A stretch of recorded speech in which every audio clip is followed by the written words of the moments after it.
Good morning friends, I welcome to all in Globe View channel. आज से हम एक नए लेक्चर की शुरुआत करते हैं। राजनीति विज्ञान के बारे में है ये लेक्चर। आशा करते हैं कि ये आप सभी लोगों को बहुत पसंद आएगा।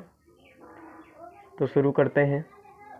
आज हम सीखेंगे कि सरकार क्या होती है और इसके कितने अंग होते हैं।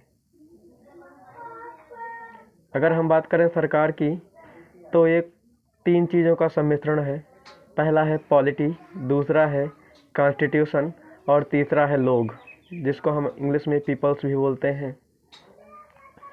इन तीनों के मेल से जो संगठन तैयार होता है उसे हम सरकार कहते हैं।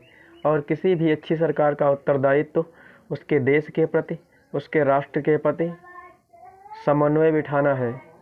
और समन्वय बिठाकर राजनैतिक, न्यायिक एवं आर्थिक तीनों तरह की गुणवत्ता में सुधार करके उन सभी का सही तरह से संवहन करना है।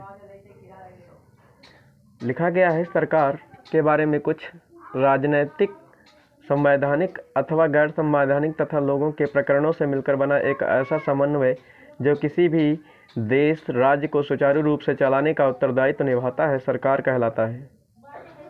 It is the mix-up of political and constitutional or non-constitutional and people's body which is responsible for to govern the state or a country carefully. That is called government. सरकार 3 प्रकार की हो सकती हैं, अर्थात सरकार के 3 अंग हैं। ये कहें तो ज़्यादा सही रहेगा। पहला अंग है एग्जीक्यूटिव, जिसको हम कार्यकारी भी बोलते हैं। दूसरा अंग है लेजिस्लेटिव, जिसको हम लोग विधायी भी बोलते हैं। और तीसरा अंग है जुडिशरी, जिसको हम न्यायिक भी बोलते हैं। एग्जीक्यूटिव के अंतर्गत वो सभी लोग आते हैं जिनका उत्तरदायित्व होता है कि लॉ एंड ऑर्डर को सही तरीके से मेंटेन करना। इसके अंतर्गत प्रधानमंत्री, राष्ट्रपति और काउंसिल ऑफ मिनिस्टर अर्थात केंद्रीय मंत्रिमंडल आता है। ये सेम व्यवस्था स्टेट लेवल पर भी होती है, जिसमें गवर्नर, चीफ मिनिस्टर और स्टेट काउंसिल ऑफ मिनिस्टर्स आते हैं। दूसरा है तुम्हारा लेजिस्लेटिव, विधायी, जिसको हम 2 पार्टों में डिवाइड करते हैं। पहला है पार्लियामेंट, सेंट्रल लेवल पे और स्टेट लेवल पे भी।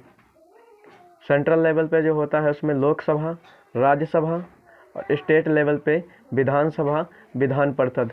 लेजिस्लेटिव अर्थात विधायी का कार्य ये होता है कि वो कानूनों का निर्माण करता है एवं सही तरीके से कानूनों में संशोधन करता है समय के अनुसार। अब अंतिम और तीसरा अंग है इसका जुडिशरी, जिसको न्यायिक व्यवस्था बोलते हैं। न्यायिक व्यवस्था 2 प्रकार की होती है। पहला सेंट्रल रिस्पॉन्सिबल और दूसरा हायरार्किकल रिस्पॉन्सिबल। इंडिया में जो फॉलो की जाती है वो हायरार्किकल सिस्टम यूज किया जाता है। हायरार्किकल सिस्टम का मतलब ये हुआ कि एक के बाद एक, एक के बाद एक, जबकि अमेरिका में फेडरल कोर्ट सिस्टम चल रहा है, जिसका मतलब होता है कि कुछ पावर सेंटर्स के पास रहेंगी और कुछ पावर स्टेट के पास रहेंगी। जबकि इंडिया में जस्ट इसका अपोजिट है। यहाँ पर सबसे पहले डिस्ट्रिक्ट में, फिर उसके बाद में हाई कोर्ट में और फिर इसके बाद में सुप्रीम कोर्ट में। लेकिन कुछ अपवाद भी हैं, जैसे फंडामेंटल राइट्स के हनन के दौरान व्यक्ति सुप्रीम कोर्ट में सीधे अपील कर सकता है। ऐसा संविधान में अनुच्छेद 32 में वर्णित है। तो अपने इंडिया की जो जुडिशरी सिस्टम है, सबसे पहले अगर किसी व्यक्ति को कुछ भी प्रॉब्लम्स आती हैं तो वो सबसे पहले डिस्ट्रिक्ट कोर्ट में अपील कर सकता है। अगर उसकी अपील डिस्ट्रिक्ट कोर्ट में सही नहीं साबित होती है या फिर उसकी अपील को दबाया जाता है, तो वही व्यक्ति हाई कोर्ट में अपनी अपील को दायर कर सकता है। अगर वह व्यक्ति हाई कोर्ट के न्याय से सहमत नहीं है तो वही व्यक्ति अपील को सुप्रीम कोर्ट में ले जा सकता है और एक सही निर्णय पा सकता है। तो समझ में आया होगा कि गवर्नमेंट के 3 अंग होते हैं, एग्जीक्यूटिव, लेजिस्लेटिव और जुडिशरी। इन सब के बारे में हम आने वाले अन्य लेक्चरों में विस्तार से डिस्कशन करेंगे।